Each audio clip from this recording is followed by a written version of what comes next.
Hey, welcome everybody to the Work With Me stream. This is my weekly stream where what I do is I'm working on my mastermind member newsletter called the Beacon Digest and going through looking at all the news that I need to look through to put that document together for our fantastic mastermind members.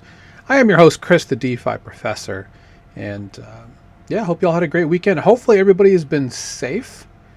It's been a pretty crazy week, right? Weekend, especially if you are on the East Coast. I really hope that you're doing okay. It's been pretty rough. So, a couple things I wanted to bring up really quickly. Be careful if you're using Claude bot, Claude CLAWD. If you haven't heard about that, that's like the new hotness.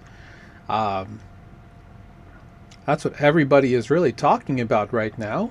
Let me see if I can find a link for Claudebot.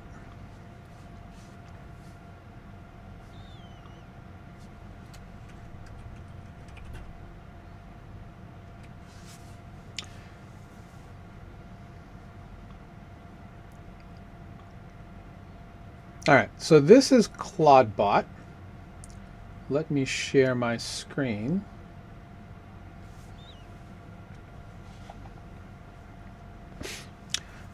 So Claudebot is kind of like the really new thing that people are looking at. It's an open source, self-hosted personal AI platform.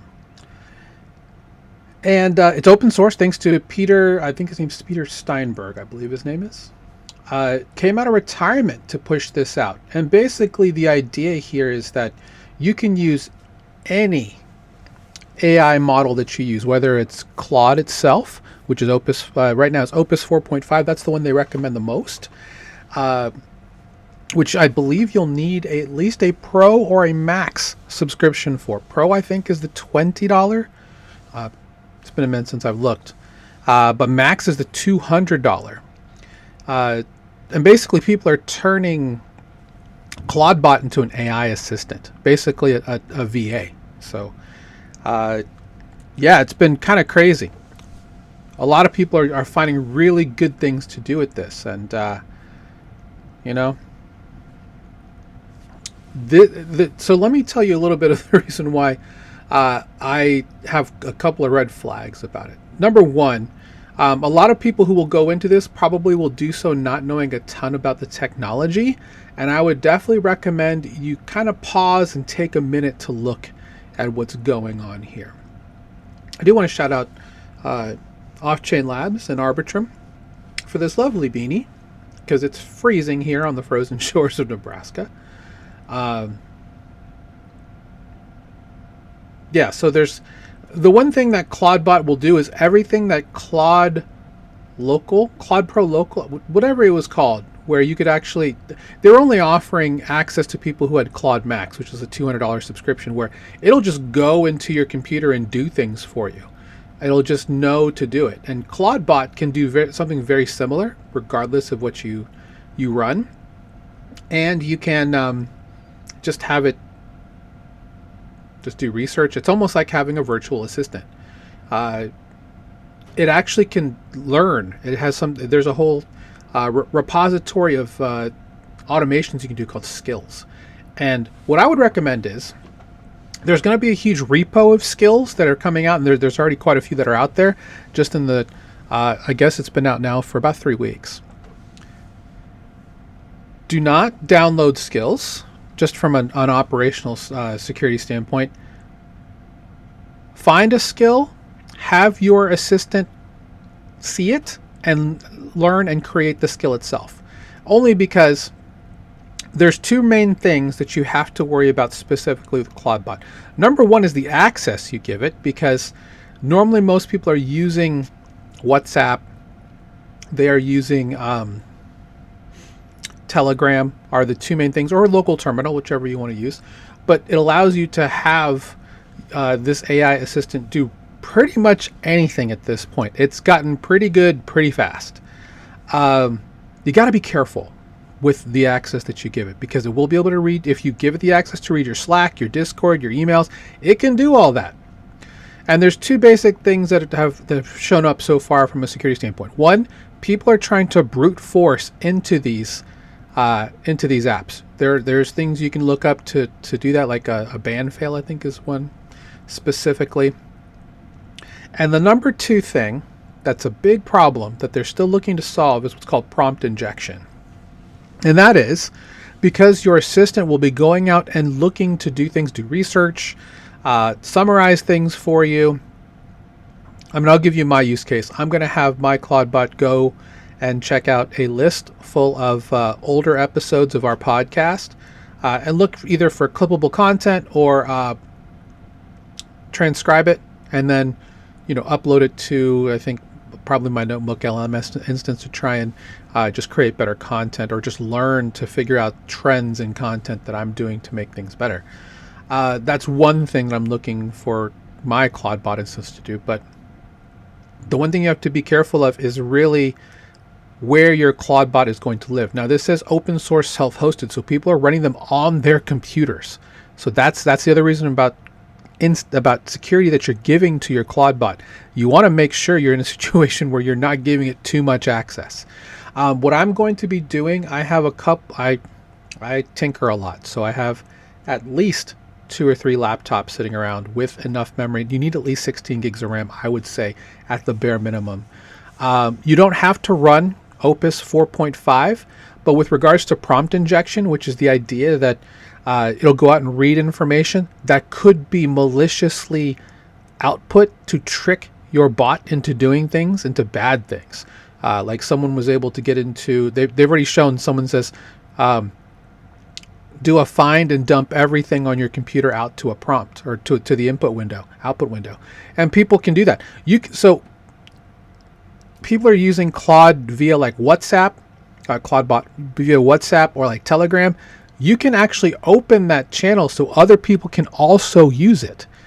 That's where you open up the real number of threat vectors here to really kind of bone yourself here. So interestingly enough, and I don't know why this happened, a ton of people are going and purchasing Mac Minis for this.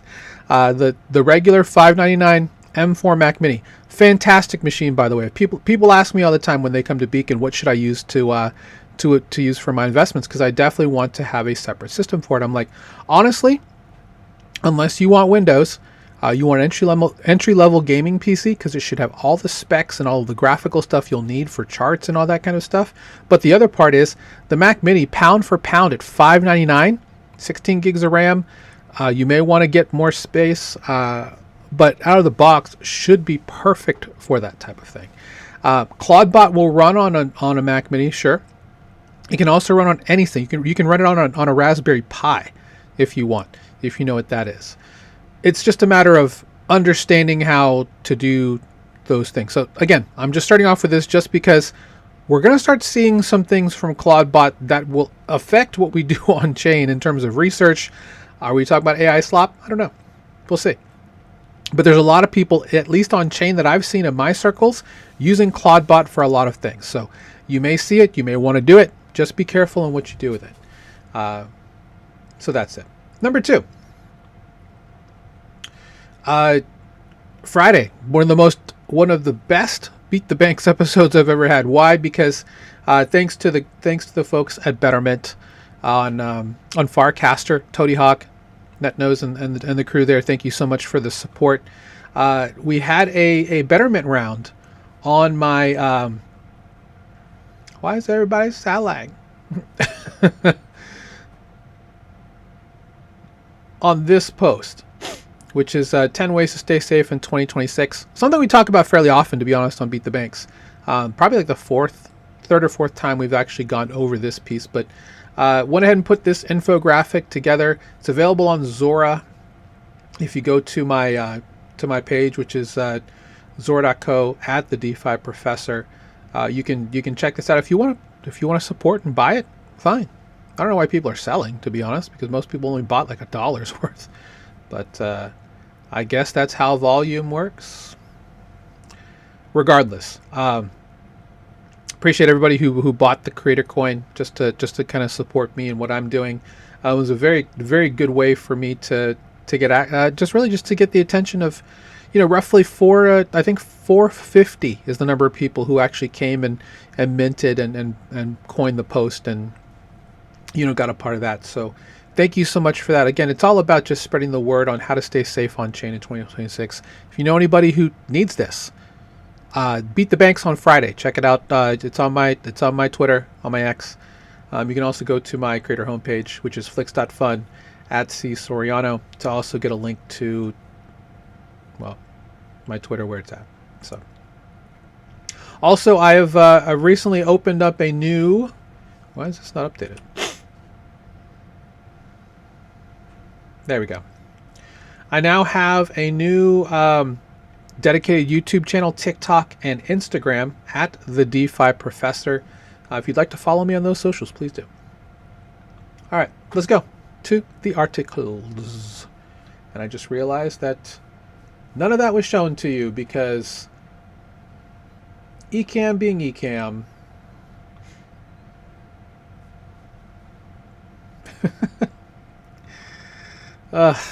Anyway, this is on Zora. If you want to check that out, and if you want to check out my creator homepage, you can. Flix.fun @csoriano. I really should pay attention to the window. Sometimes it just gets stuck. All right, so here we go. For those following along for the first time, I use Sigma OS, which is a great web browser. I like it for the keyboard shortcuts, so from a productivity standpoint, it works really well. Do you need to have 7 different browsers like I do? No. But I'm always looking for better ways to just make my system fly better. And after a little bit of time, a little bit of looking through things, I'm still using Sigma for this, but I'm going to move that over to Brave. Brave so far on my Mac OS has been the most energy efficient. The other one is Arc. I've been testing Arc. Well, I've been using Brave forever, but I've also been using Orion, Comet, and a couple others. And from a memory standpoint, Brave just seems to have been the most memory efficient. For those of you who happen to have a MacBook or a Mac Mini with limited space, one big gotcha that you're going to find is that the less space you have available, the slower your computer is going to be. This is part of the design of Mac OS, to use both your physical RAM and available space, what we call swap file usage. It's the same if you're in Linux. It's the same if you are in Windows. For those who aren't aware, Mac OS is a version of Unix, which Linux is also derived from. So it's the prettiest Unix ever, I will say, outside of the liquid glass. But let's go with what's going on now. I'll do this to research, just to refresh and make sure we are good here. But yeah, Sigma OS for now. Probably switching over. I'm also actually going to be changing the way that the studio looks, just because it's cold, and I need better work airflow, I guess is the word I would use here in the basement. So switching things around.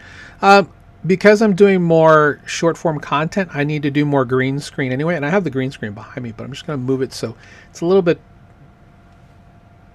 well, better for lighting, but also just for just need a change, just a change. Okay, gold, 5,100, crazy.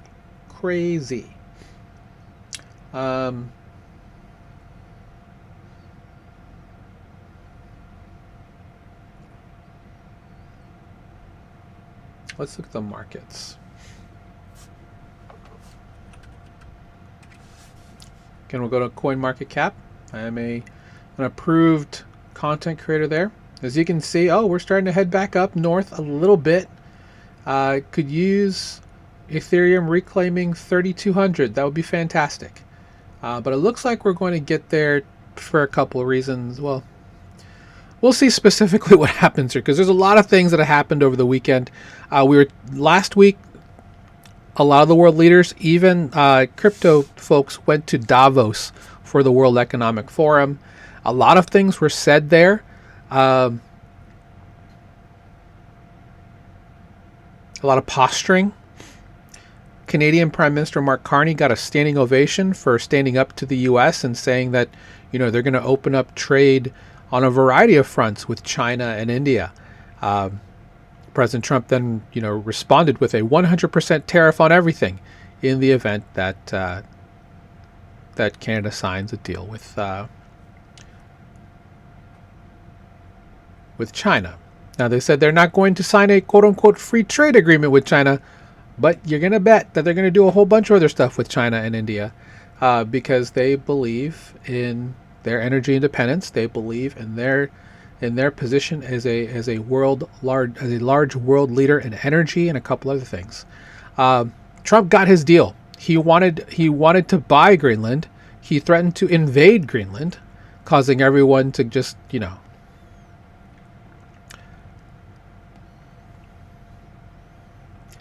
And the truth came out as to why he wanted Greenland. He was like, it's for Arctic supremacy. No, that's not the real reason. The real reason is that because he wants rare earth minerals. And there are rare earth minerals on Greenland that he now has access to, along with the ability to purchase a little bit more land because they already have a U.S. base there. And, the truth will always come out. Regardless, we're in an age where the dollar is weakening and gold and silver are going through the roof. This is a very interesting time. I would not be taking leverage, but if you want access to gold and silver, there are on-chain versions of them. I would recommend Tether's XAUT0 would be a good one to use because it's available on multiple blockchains. And depending on where you're at, like I think on Plasma has an XAUT0 USDT0 concentrated liquidity pool through Beefy. That would be the way that I would go personally. If you're looking to go that route. And again, CLMs on Beefy, concentrated liquidity management, good for longs. And yeah, that's all I'll say on that for now. But yeah, if you look at the chart for gold, it's ridiculous, right? Just seeing how we do have a, well, I was hoping that someone would have a gold chart here, but that person does not. That's fine. Yeah, gold has just been straight up for about 6 years now. And there's a lot of people who are quote-unquote gold bugs that have been buying a lot of precious metals. In fact, that's probably the issue right now, is that there's a lot of people specifically who are bypassing crypto to get into precious metals right now. It's probably the hotter race to get into, to be quite honest. But that doesn't mean that, if you don't want to buy precious metals, you can still get the exposure. We have plenty of that on chain, whether it's on Hyperliquid through XAU, like I said, XAUT0, which is Tether's version of XAU. And they also have, full stablecoin now that's backed by gold and a couple other things. So there's a variety of things you can do to get decent access to it. So are people upset that gold hit 5K before ETH? A little bit, but I mean, it's not shocking to me. They're two completely different assets. Gold is a store of value, and Ethereum is the world framework for financial processing, I guess is what we'll call it. It will be moving forward. So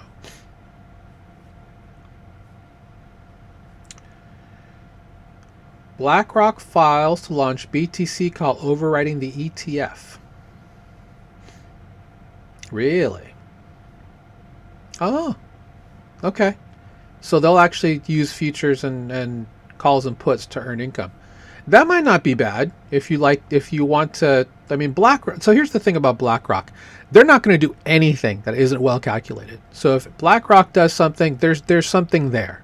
So that's something to look into if you're looking at IBIT type products.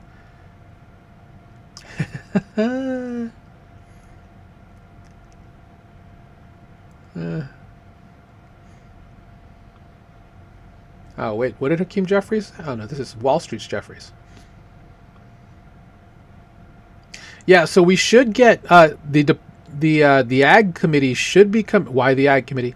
I don't know. But the new version, the updated version of the market structure bill, the Digital Asset Market Clarity Act, should be out today with regards to what they've come up with. Coinbase, I hear, has been working with them to try and figure out a way to make it work so that it's all not just benefiting the banks, because that's the problem.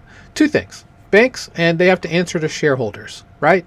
So the ability for them to not give out yields to retain customers, rather rewards for just holding the stable coin, which is what the Clarity Act would ban, is a problem for Coinbase, because they have, well, they want more customers, they want profits. These are things that happen when they have that enabled at their service. Is the end all be all? No.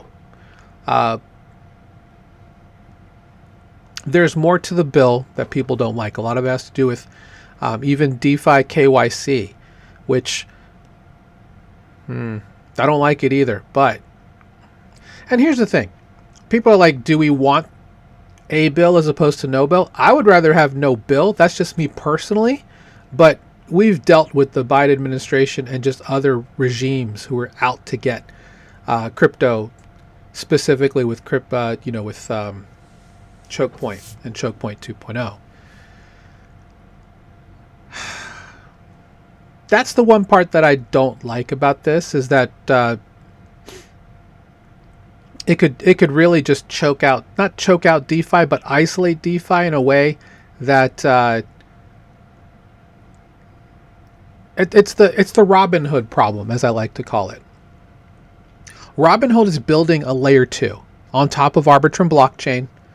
It's just going to be their DeFi blockchain, where you can get DeFi services if you're a Robinhood customer. It's going to be a walled garden, right? They're going to be very specific on what protocols are going to be available to their customers, and with great reason. You want to make sure that you whitelist specific things.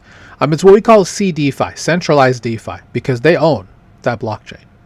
My guess is, just like Binance and Binance Smart Chain, or BNB, they're going to own every single validator, and they're going to oversee everything that's on there.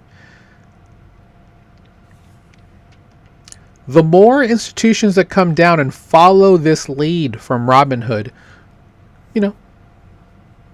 is that going to become a problem? I don't think it's going to become a problem, because the issue with most builders in this space is not the technology. It's the marketing and the distribution. For most teams who are putting out a really great product, they cannot compete with someone like Coinbase with 100 million users. That's why so many builders have gone across over to Base to try and build mini apps, because they want to be able to have that access to all of those people that Coinbase is going to be bringing on chain. Because whether you like it or not, Coinbase is the marketing, and they have the smarts to go after the right customer in terms of providing services that are DeFi based. Their loans based off of Morpho on Base on layer 2 and ETH mainnet to a degree. They have approved liquidity provision pools through Uniswap, through multiple blockchains. That you don't have to go on. You don't have to go down to DeFi if Coinbase is providing all of that for you, right? So we're going to see possibly more of this moving forward, this CDeFi movement. So we're going to have Robinhood's going to be there, Coinbase is going to be there, and that right now that's really going to be about it from my perspective. Now, from an enterprise standpoint, you have JP Morgan with Connexus, which they've been working on for 3 years plus. You have Canton Network, which is a permissioned blockchain. That's a layer 1 Ethereum blockchain that Visa, MasterCard, Goldman, Microsoft, Walmart, everybody has used at some point in the last 2.5-3 years to learn about smart contract technology, and also how to utilize that technology so they can do regular everyday things. The institutions are ready, guys. They front ran retail 18 months ago and have been building here in this space. So is your brick and mortar location at your bank going to have better products for you? Yes. Will you be getting better rates? Probably not. Right? I mean, if you know people, so I just want to know, how many people do you know, if you are not one of them, that actually have a checking account that earns a yield without being a money market, right? So they have money market accounts where you have to put in like, I don't know, 10 grand or something like that, and then you can earn like 0.5% or whatever the rate is. You can earn way more than that in DeFi, hands down, in 2 seconds. And it's your money. You have access to it at all times. You don't have to go to the bank and say, hey, I want to cash out my account. They're like, okay, give us like 3 days. Because they have to, fractional banking, right? So we're seeing some changes that are going to be very interesting. New York Stock Exchange talked about their NYSE. That's going to be available 24/7, but the Oracle is going to be there 24/5 through Chainlink. And we'll see exactly how this is going to work out, because I'm very curious to see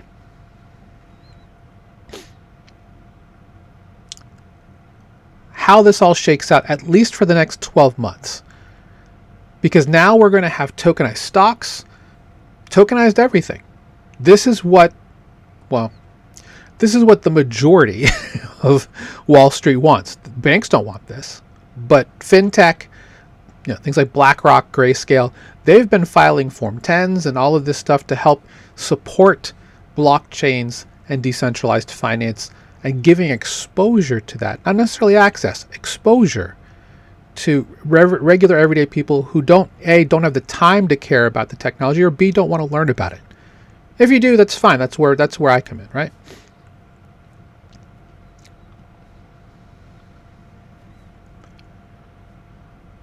Okay.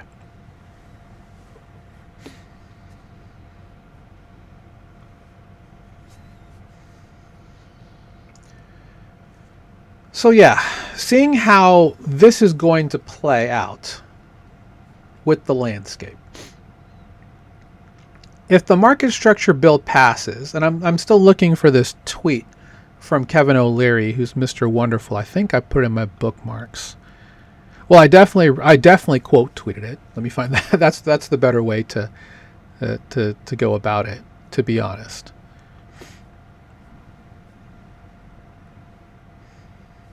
Let me find it.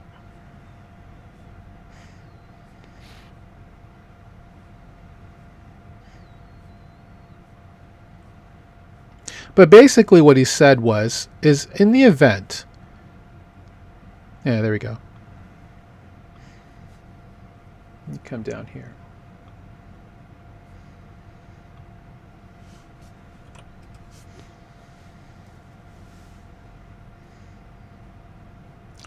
In the event that the Clarity Act passes, he says trillions of dollars are lined up to buy Bitcoin. Now, the real question is, do you believe this man? I mean, I don't. But what an interesting idea that if what's being put out this week passes, because now we have regulations, right? And a lot of people believe that some regulations is better than none. The other part of that's going to be very interesting about the update to the Clarity Act is that the CFTC will be the larger definitive oversight watchdog over the SEC, which is probably what we want in the long term anyway. CFTC is much more, has been, even when Gensler was chair of the SEC. CFTC has been, experimenting with Ethereum futures and all this stuff for quite a long time now. So could it overall be better than the SEC? Probably so. But we'll see how it all kind of shakes out. But yeah, interesting to see exactly, even if we look back like,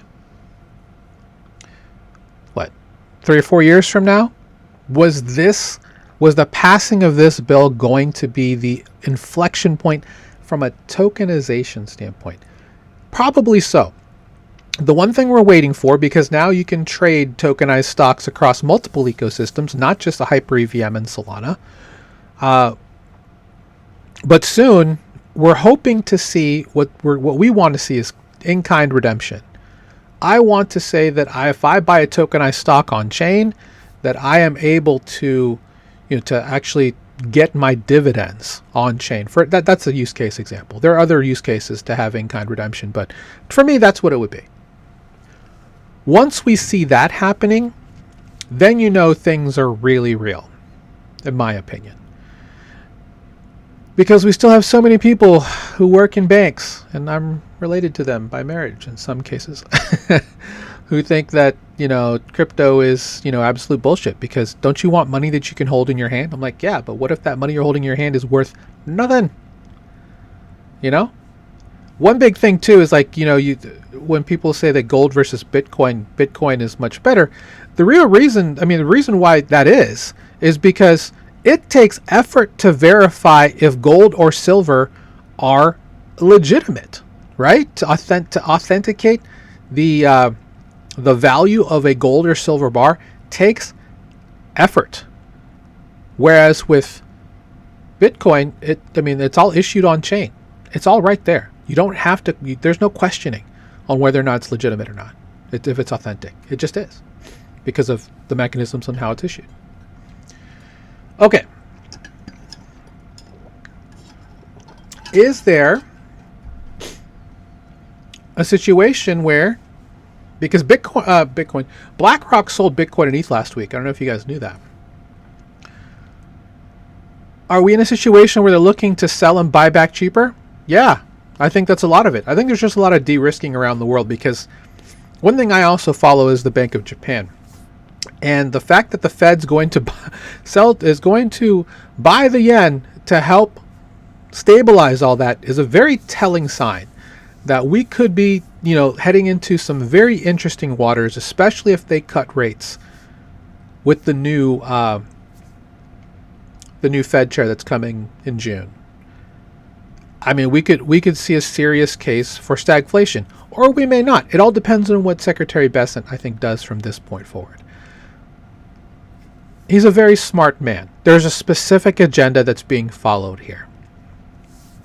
And you just kind of have to see it from the objective standpoint of what they're looking to do. And then you can kind of see what the playbook is, right? Specifically with how tariffs are going to be weaved into this, and the de-dollarization, and how they're looking to set up these trade deficit relationships. Are we seeing a lot of de-risking right now to head to that part? Yeah, we've been seeing that for months now. It just so happened the October 10th thing just kind of threw a wrench into a lot of things, in my opinion. Okay.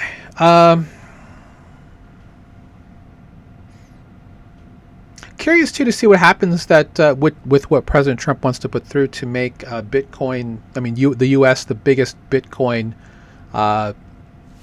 producer on the planet. We'll see exactly how that's going to happen. All right, so we talked about Tom Lee and Mr. Beast last week. They are looking to get to 3.5. Their goal is 5% of the global Ethereum supply, as they have just bought another 4.24 million in ETH. That makes sense with it being down. Okay, so the market structure bill is delayed because of the winter storm. I guess that's, well, there's your clarity. Let me grab this, because this is I'll see exactly what the reporter has here. Could be interesting. Places most spot trading of qualifying tokens under CFTC oversight, while keeping the SEC responsible for primary offerings, disclosures, and investor protections. Okay, that's right.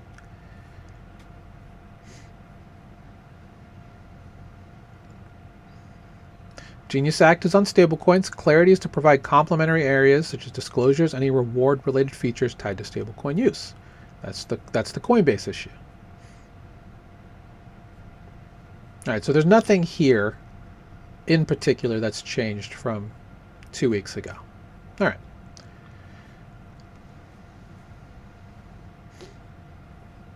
All right, so the hearing is now on Thursday due to the winter storm.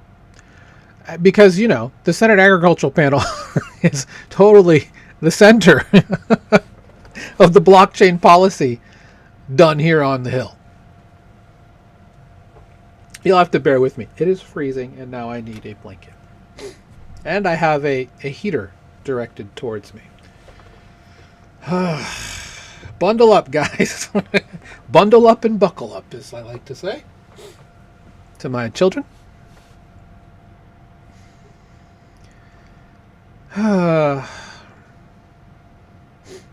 I'd like to see a tokenized petrodollar. Just throwing it out there. I'm curious to see how this looks and how that trades, because I think that could be a strong commodity for sure. There's a lot of really great experiments with blockchain that's out there. One of my personal favorites, and I don't know if they've actually moved forward too much in this. Indonesia decided to tokenize their very large fish market. I love the idea of being able to have, fractional ownership in families who go out and fish for and just fish, right? Could you imagine just the ability for people to have fractional ownership in businesses to help bootstrap them with cash while getting revenue share or whatever the plan is for supporting businesses who participate in that market? I think it's a fantastic idea.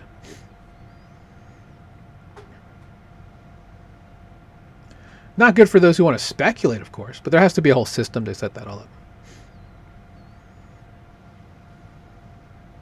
Well, UK banks block or delay 40% of crypto exchange transfers. Shocking, is it not? No, it's not.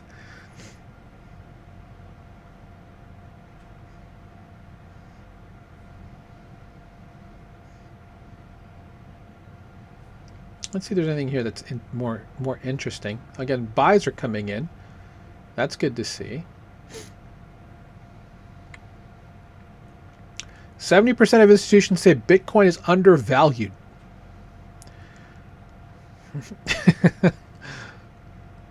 Yeah.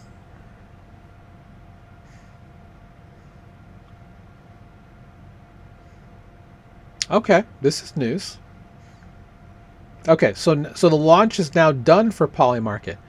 So Polymarket was giving allowed people to sign up on their website with your phone number if you wanted a text message or a call when Polymarket was available to the U.S. Because obviously it wasn't going to be due to regulations. But now that they have regulatory approval through CFTC, well, this is just going to open the floodgates, isn't it? And there's a bunch of partnerships we didn't talk about last week because it wasn't done until I think Tuesday. Polymarket and DAZN, DAZN, which is a huge. I guess they're really known for like martial arts and MMA and stuff like that, amongst other sports. I've only watched a couple of events that are related to like the One promotion, I guess, is an MMA promotion or stuff like that. But Polymarket being their partnered prediction market, their official market, so you can live vote. They're going to show that live vote during the feeds of all these fights. That's huge, right? Because that immediately strikes against DraftKings. Name your betting platform. That's where Polymarket's going to come through. Now they're going to start complaining about this. Just you wait. Just you wait. That's a Hamilton reference. Interesting.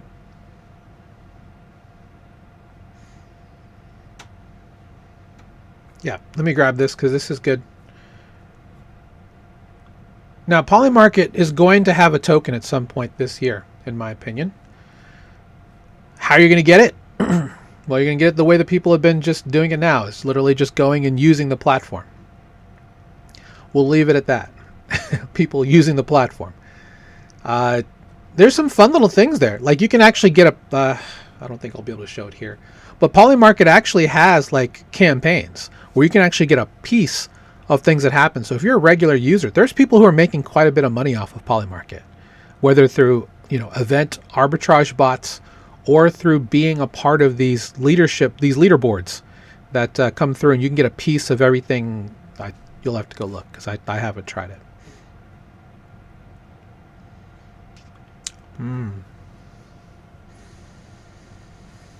Well, we've talked about this on our TVL podcast, which is every Wednesday at 1 p.m. Eastern. Japan ETF said likely to trade by 2028 as SBI Nomura ready products. This is something they've been looking into for the last 12 months. So it's going to take them a while to get those ready. Pardon me. And didn't we just talk about this? Distribution. I responded to, I think it was Toady Hawk, shout out to Toady, about, where people are going to be building. We've had a thesis for a while at Beacon about the idea that we are bullish on any layer 2s that are CEX based. Base, of course, is the first one that comes to mind. BNB chain, another one, backed by Binance, obviously. Mantle is another from Bybit. And then the last one right now that we're pretty bullish on is Inc. from Kraken. They're doing some things. I've talked about it in our mastermind call, specifically why we like Inc. and some really cool things that are going on in Inc. that actually make things that actually is fairly there are advantages you should take advantage of, specifically at some AMMs like Tidro. Distribution is going to be the king. We'll see exactly how some of these other chains that come out. I'm interested specifically in the layer 1s. Plasma's done really well so far. Katana is another. And then other ones that we're looking at specifically is when Tempo, which probably won't be available to regular retail users, and then Arc from Circle will be the one that's going to be the most interesting, in my opinion, because there's going to be a lot of Wall Street involved in Circle. That's really the way that I'm looking at it, because they have a direct partnership with ICE, which is the Intercontinental Exchange, not the other ICE, the mothership of the New York Stock Exchange. So you're going to see a lot of financial products. They've had this partnership for more than a year now. Getting all of that information back and forth is going to be pretty king. So distribution is going to be what's going to set most blockchains apart. Certain other L2s are going to have their issues. Sui is going to be an interesting target because they're looking to have both privacy but also be a hub for Bitcoin Fi in a way that a lot of BTC L2s kind of still are struggling to find traction on. So figuring out distribution from that standpoint is going to be huge. Yeah, I'll just talk about those for now. There's others that I'm fairly bullish on, but we're going to have to see some changes specifically to see where they go, because they've got all the resources to be huge. It's all just a matter of how they roll with it. And yep, I'm talking about you, Avalanche.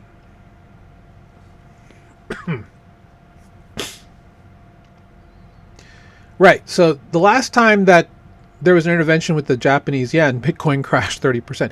Frankly, any time that the yen carry trade has unwinded has been bad for crypto. Something that I've always said you have to watch. So crazy how Japan, who also is the biggest holder of U.S. Treasury bonds, while you don't think they play a big part, they play a big part in a lot of at least the global macro landscape, in my opinion. Couple things here, SwapNet as well as Aperture, and I'm only saying, I've already put out an announcement to our communities. We have recommended Aperture as a good place for granular controls on automated liquidity management with regards to concentrated liquidity. There was an exploit on ETH mainnet. Someone said they got hit on base too, but I've only seen issues on mainnet, even from places like Certic and can't think of it right now. There's like 5 or 6 other platforms that are just reporting ETH mainnet. The whole point is revoke approvals. Something I talked about on Friday on our Beat the Banks live stream. If you're using Rabi, like we recommend for all EVM chains, it's very easy to bulk revoke across multiple blockchains at the same time. Just revoke approvals immediately right after you set up a position. Just get in that habit. Why? Because these exploits went over previously approved tokens. Why people got hit for everything, from what I hear.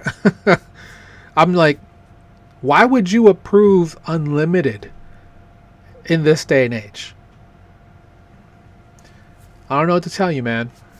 We preach operational security in our communities. OPSEC is so critical to our mission, and you gotta watch. No one's gonna watch your back for you. You gotta watch your own back and make sure revoking approvals regularly is probably the biggest thing to do now, and be having a routine so you remind yourself to do it. And whatever you gotta do to do, never approve unlimited.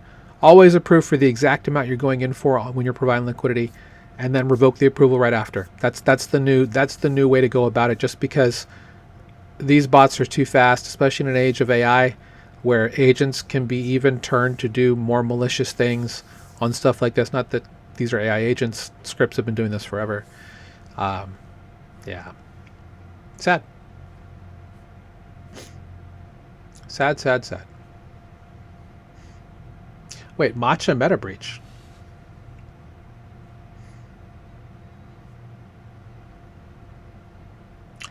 Oh no. Oh no.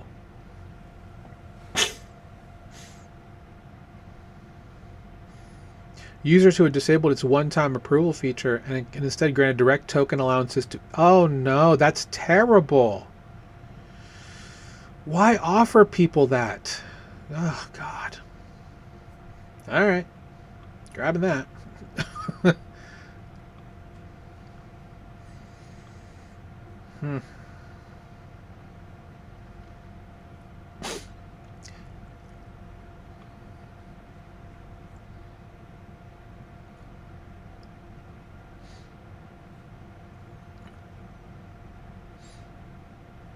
Well, this is what they needed to do. I've been saying this for years. Go to the Middle East, go to Africa, where you have the advantage, and start setting this stuff up. They're finally starting to make all this happen. Maybe it took a while. At least they're in the right direction now.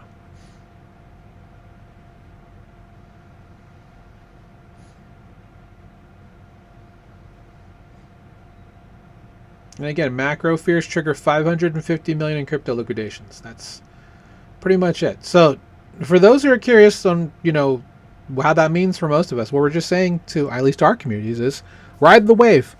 Most of us are in stablecoins. We're grinding out that awesome stablecoin yield that's out there right now, and not taking leverage unless it's correlated or stablecoin assets. But even then, you have to worry about depegging and stuff like that. So unless if you want to take that risk, go ahead. If not, don't do it.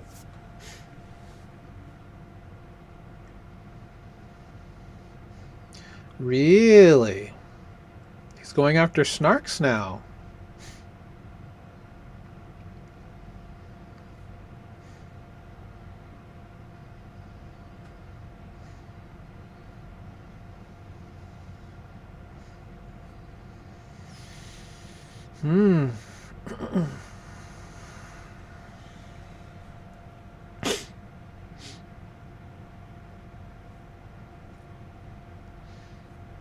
I mean, this is old, so.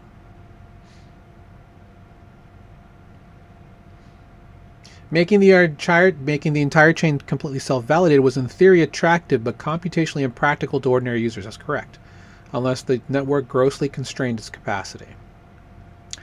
He says the maturation of zero-knowledge cryptography, specifically snarks. There's ZK snarks and ZK starks. Interesting that snarks is where he's going with this. I'll have to grab this this blog post specifically as to why. Vitalik is actually going to be posting more on decentralized social. He hasn't really, he does blog posts every now and then, but he's going to make a big push to try and just be more vocal, which is good. We need to see that from him.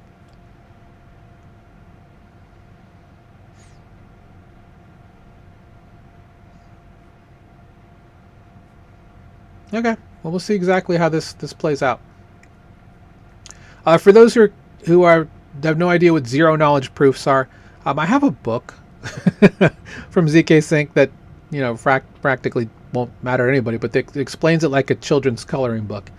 If you know anybody who has one, maybe they'll share it with you. It's actually quite good. It's the idea that if you provide a mathematical equation that can be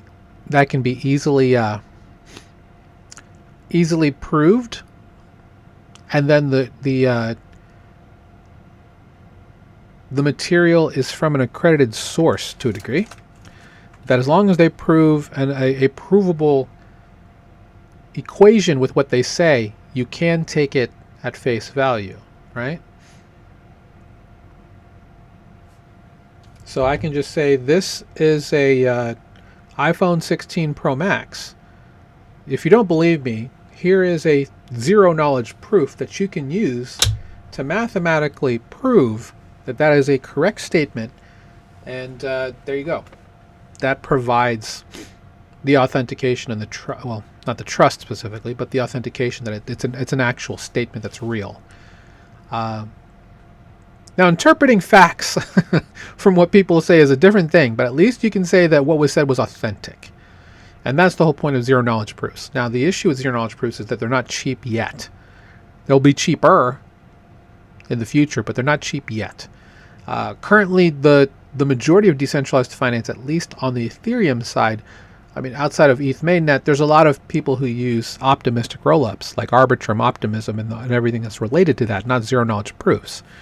And it's much cheaper for that, but they also come with a caveat that they're optimistic rollups which come with a 7-day challenge period for any settled transaction. So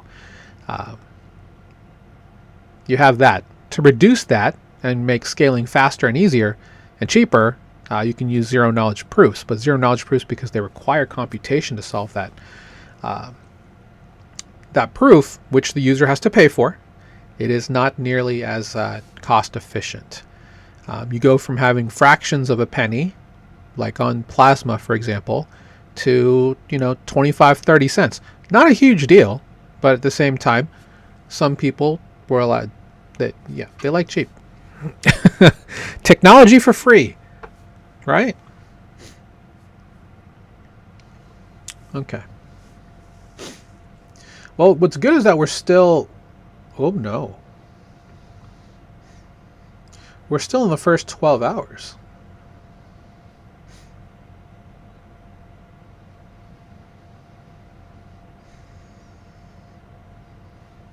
Oh no.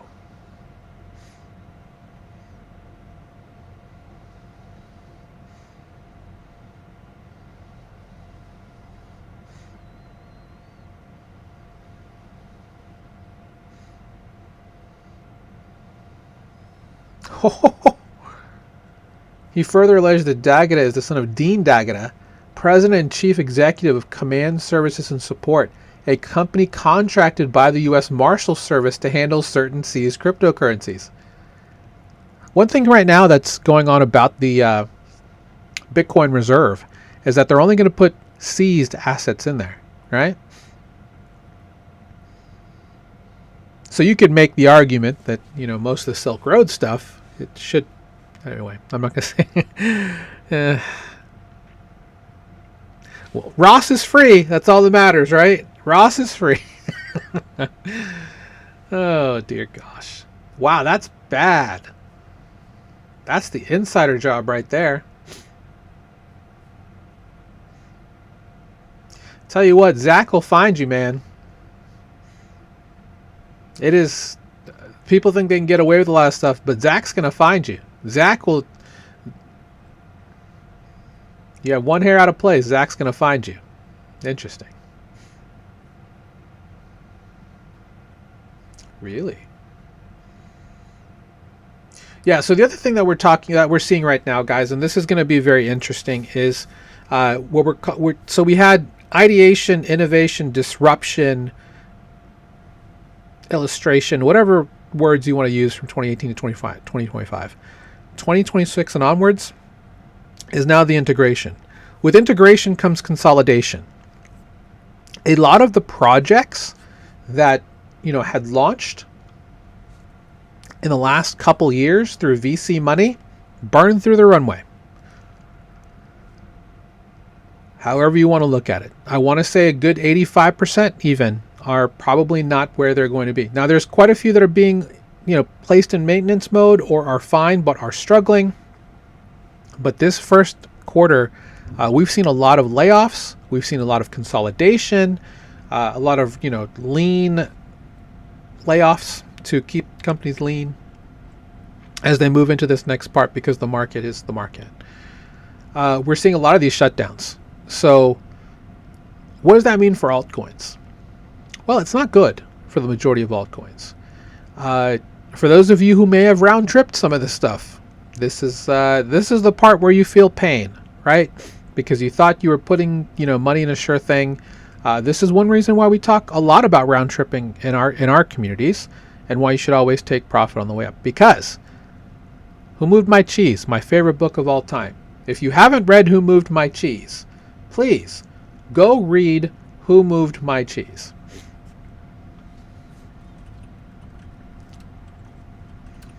By Spencer Johnson. Why can I not spell? Why is chat? Oh, because ChatGPT is the main. Yes. Give me the website.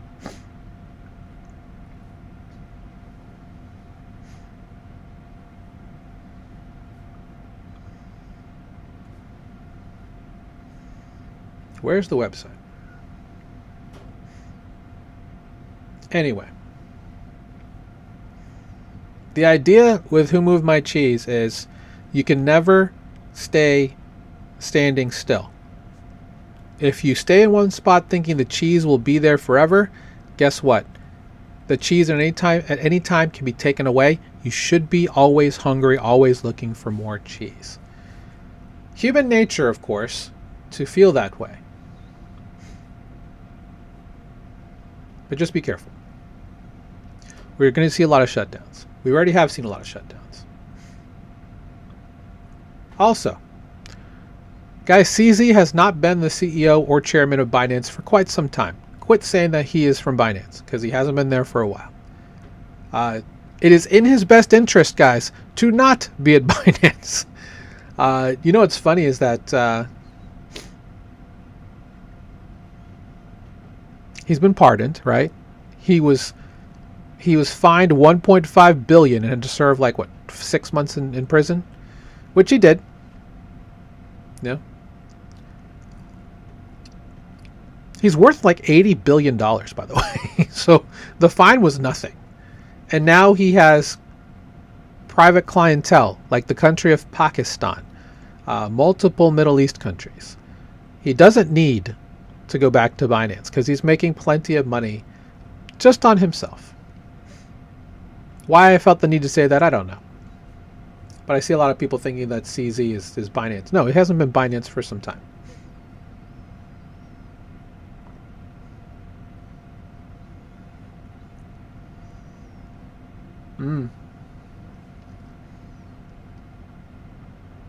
All right. Yeah, like I said, more and more groups doing this. And thankfully, half of them are bringing the funds back, right? Dan Romero with Farcaster said they're giving back their money as well that he raised for Merkle, not for Farcaster. Farcaster's still alive, by the way. Nanar acquired it. They'll be moving forward with it, which is great. Nanar's a great team, and they've been building a lot of great things on Farcaster. So Farcaster isn't going anywhere. Now, how much of Farcaster is going to be replicated in the base app? That's a different story. I have no idea where to post anymore. So it just shows up in both, regardless of what I do. Actually, I take that back. Base app does not go to Farcaster. Everything in Farcaster does go to the base app.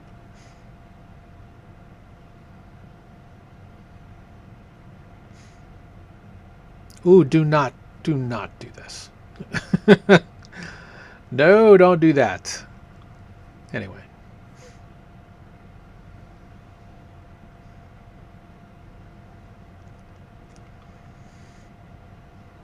Here's what the Fed's highly anticipated rate decision this week means for the Bitcoin. They're not going to cut rates.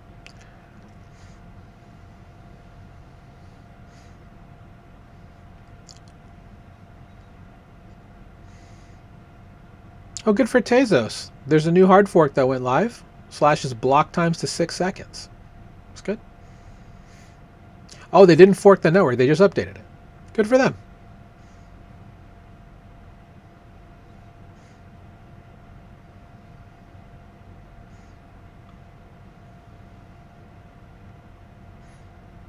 It's a really weird title.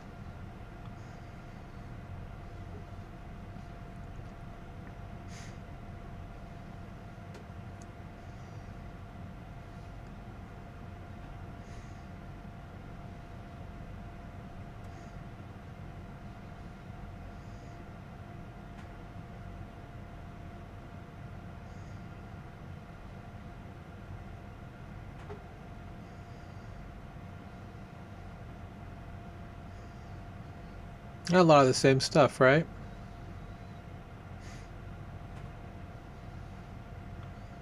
Congrats to everybody who got into Penguin. Sad for anyone who was in Pengu.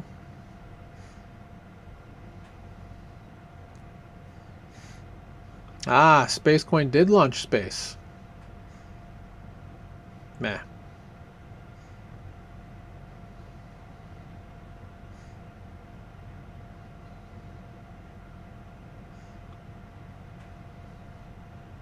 Right. We just talked about Nifty.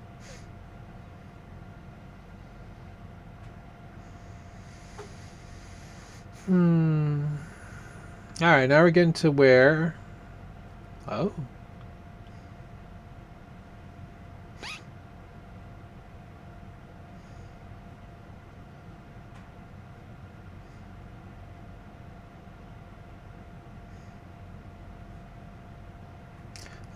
This is not really huge news. I don't think most people want to pay with Bitcoin.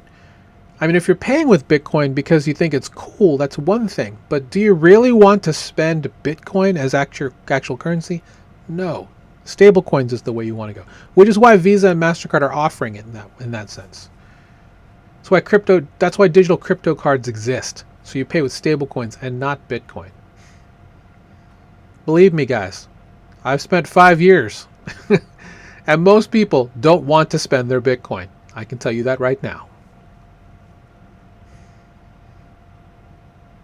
SEC drops the case against Gemini. Not shocking.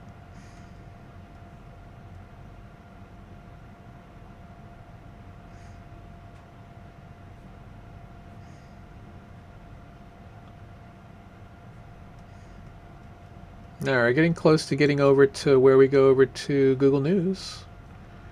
And I think...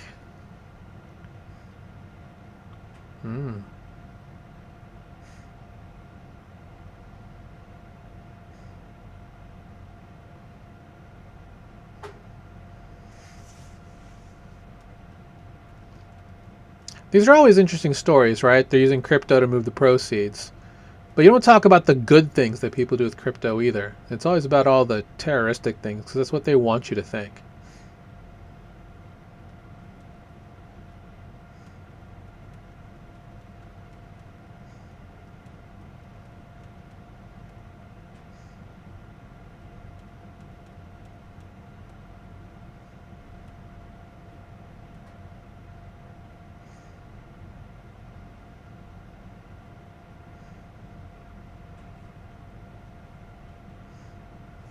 Interesting.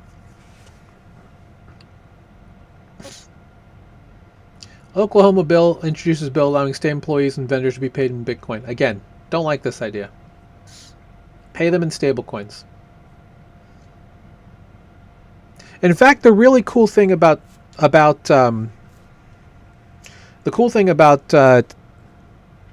blockchain is that you can stream payments. It doesn't have to be, it doesn't have to be with regards to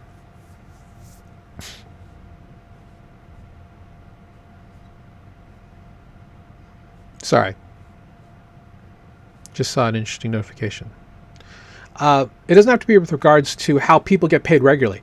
The great thing about blockchain is that you can pay somebody whenever you want. One thing that was brought up at an event in Las Vegas last year at Bitcoin 2025 is that Hollywood is interested in blockchain because it allows them to pay their employees just streaming them pennies at a time, right? Because you can have access to, your, like, so for example, if you're making 85K a year, they can stream that from a smart contract to your wallet over time. You don't have to worry about being paid every month.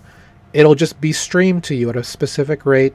The contract can be like, for this person, if they make this much, stream this much weekly, daily, whatever. And you have access to that. That's the really cool thing about blockchain technology. And I hope that more companies consider looking at that. Now, of course, there's all the banking regulations and all the bank lobbies are going to, piss and moan about. But the reality is the tech is there. It's been there for years. It's all a matter of companies taking advantage of it. So hopefully as more of these bills pass to bring, those requirements into the ethos, into society, more people will realize, oh, I could have been paid every 2 seconds. Because it's true. Granted, Bitcoin block times are 6 to 10 minutes, but you can instantly settle, right?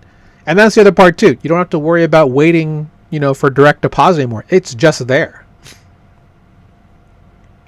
Now the other part, the hard part will be getting rid of the actual physical money, right? Because if we're in a world where we're bankless and we're using digital money, you're just not going to have that kind of stuff anymore, right? You're not going to need to carry crumpled, folded, dirty pieces of cotton or, metals. The best example of this is probably if you go to an Amazon Go supermarket, which, generally you can go in if you don't have an Amazon account, but if you have an Amazon Prime account, it literally, I think you scan your palm or you NFC tap your phone, and it just takes the balance out of whatever your payment method is that you've already created, right? They have very few employees because they have cameras watching everything. Employees are just there to stock for the most part and just answer questions if people are just totally like freaked out by what they're seeing. But it knows exactly what you're removing. Like if you grab a product and you walk out the door, that it knows you did it. There's sensors everywhere. It's just going to charge you afterwards.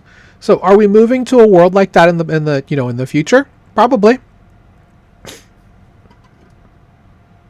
I'm good with it. Then you don't have to worry about people. Well, people will still shoplift, right? Yeah.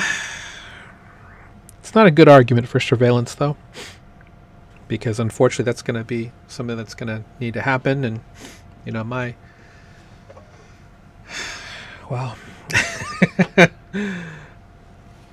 ask a libertarian how they feel about that, ladies and gentlemen. All right, let's move over to Google.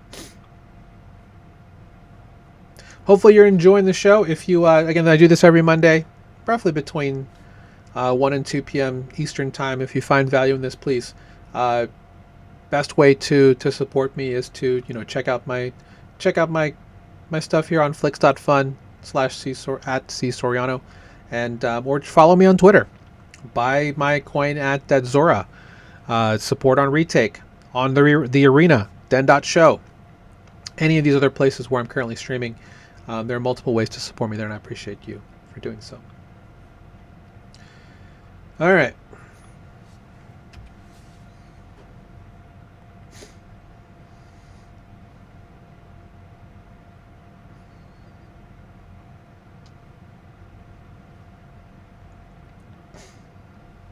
We are all willing to return to the table after Seneca crypto talks unravel. What does that mean?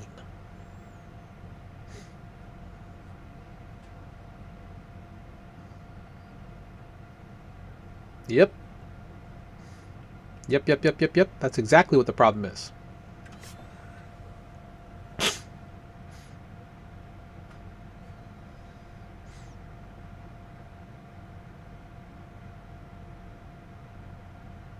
And one thing to note, people, and I say that with the nicest of intents, there are people who are in favor of DeFi on both sides of the aisle. This is not just a Republican earmarked idea. There is something called the Blockchain Caucus on Capitol Hill.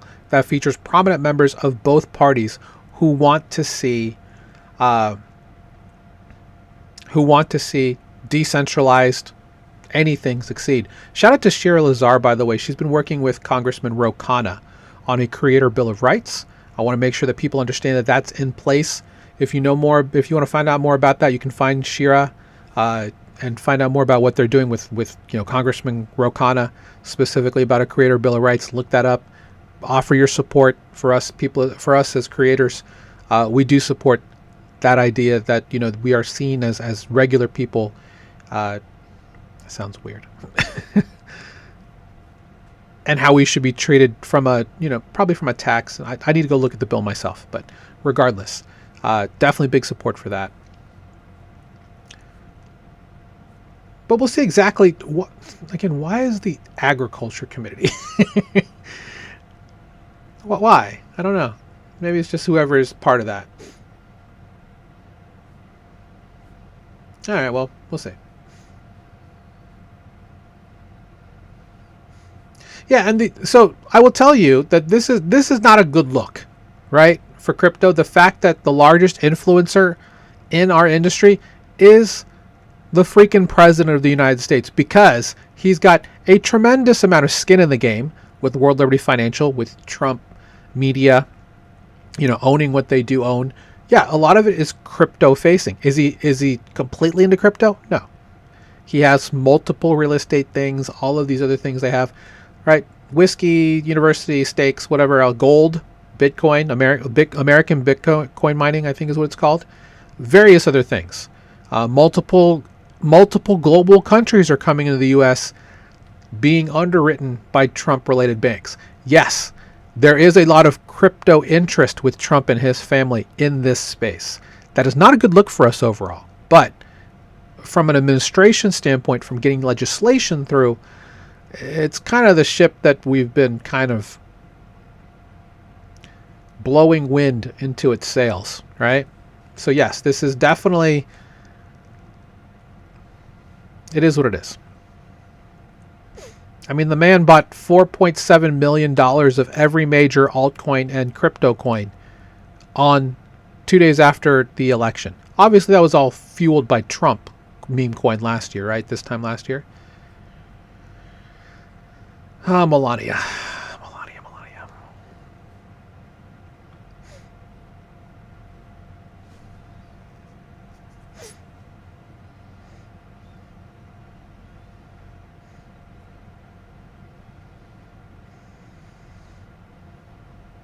Oh, here we go.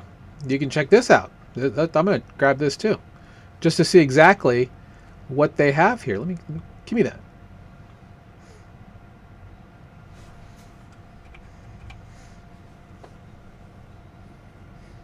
So this is what they hold now, 7.2 billion.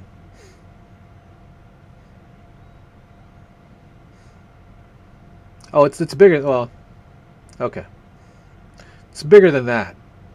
Yeah, so this, what you don't see is the Trump media and technology piece all that much. The president did make, reportedly, $100 million on those ridiculous NFTs of him being totally super buff and ripped. So, he's made a lot of money in this space. Yeah. Yeah. That's about right. 20%. Who knew that they made $1 billion off of Doral, the golf course?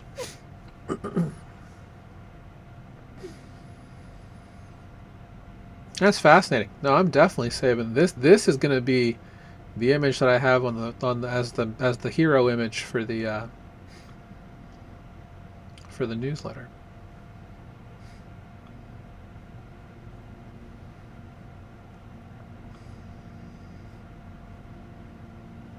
I don't think there's anything else to really go through. We'll go over to DeFi Llama. That's the last thing that we go through. So the news, just in case.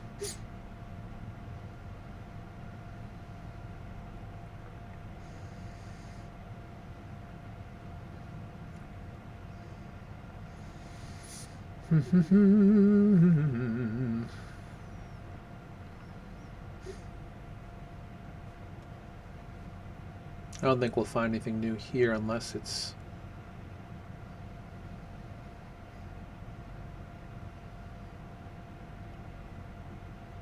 Yeah, that makes sense. Japanese firm, unhappy. That's going to take them to 2028. Yeah, it's going to be way too late. I mean, one thing I can tell you about being in this space for 5 years now is that a month feels like a year in DeFi. Like, there are times where I'm like, what do you mean Trump's first admin wasn't during DeFi? It wasn't. What do you mean he's only been in an office for a year? Feels like 3. But that's how fast DeFi moves. Oh, okay. Oh, I didn't hear about this. Zero Hash and talks to raise 250 at a 1.5 billion valuation. I'm assuming through somebody big.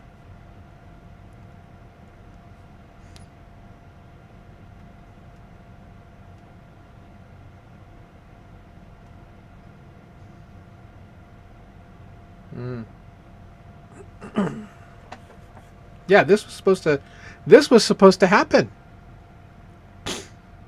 Well, that changes MasterCard's plans a bit. Now they've opted to stay independent.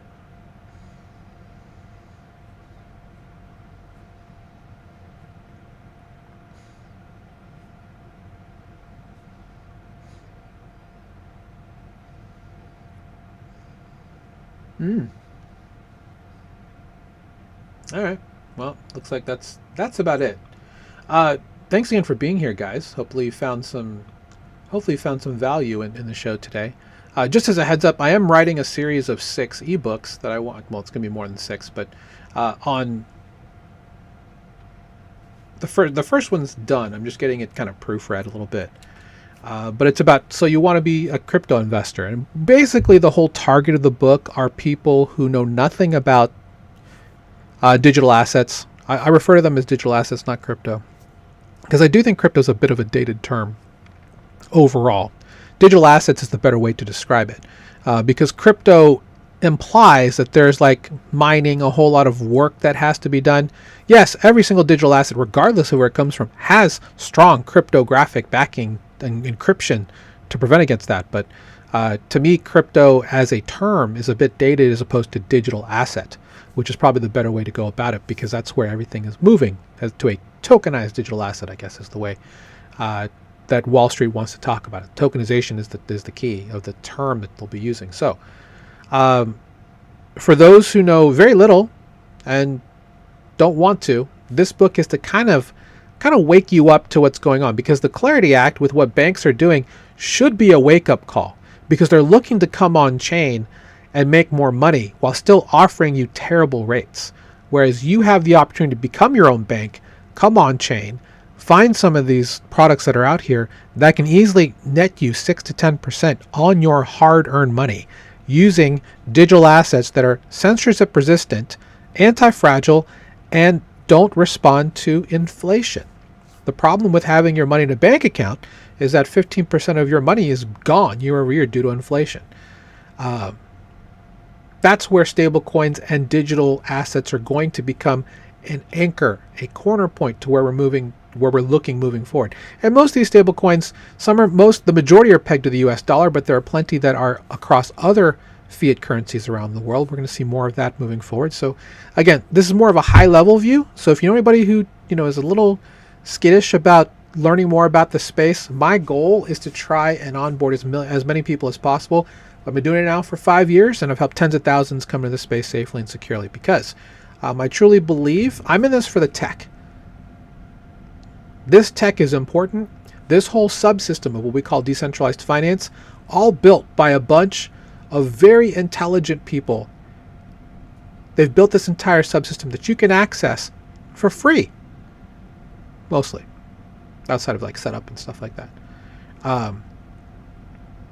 without spending $1 of taxpayer input across the world. It's already here. It's working. It's battle tested. The majority of the world's institutions are using it, and that's the key.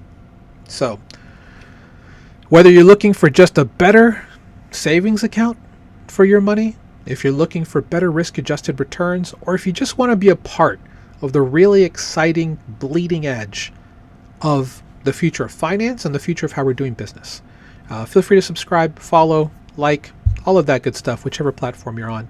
I do this stream every Monday, like I said, between 1 and 2 p.m. Eastern. And we'll be back specifically Wednesday. Actually, so one thing I'm kind of floating, just playing upon the whole DeFi professor idea, is hosting another one of these types of sessions, but more of a live help session, right? Like a call-in show to a degree, called Office Hours with the Professor. So looking to do that most likely on Tuesdays or Thursdays. Those are the best targets for those. So, but it's gonna require audience engagement. So if you happen to have a question, feel free to reach out. Happy to take that question. And yeah, we're just going to really just kind of use that session to try and answer questions, maybe bring up some topics that will, that have come up since, the research stream, or even the weekly podcast, which is Total Value Lock. It's at 1 p.m. Eastern, where we talk about the week's news and break it down, with my panel of guests to educate you about how that should probably look to you as either an investor or just someone who's an enthusiast in this space. So anyway, I'll stop yapping. Have a great day. Take care. Stay safe. Be kind to each other. We'll see you next time. Thanks for working with me.